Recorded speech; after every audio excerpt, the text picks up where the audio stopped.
এসে ওনাদের পুলিশ দরজা বন্ধ করে দিল মুখের উপরে।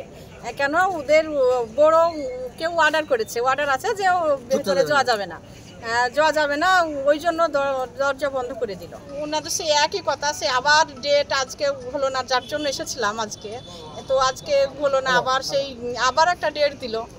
আমার প্রশ্ন যে তাহলে এতদিন কি করছিলেন, এতদিন আসামিগুলাকেও তুলছেন না, চার্জশিটও মানে রেডি করছেন না, যে সেই 10 জনকে ধরে তখনই 14 জন যে ঘুরে গ্রামে ঘুরে বেড়াচ্ছে, কলকাতায় আছে, এখানে ওখানে আছে, গ্রামে যাচ্ছে, পুলিশে পর্যন্ত জানে যে ওরা ঘুরে বেড়াচ্ছে, ওদেরকেও অ্যারেস্ট করতে পারছে না, চার্জশিটও রেডি করতে পারছে না, তামান্নাকেও ফেরাতে পারছে না।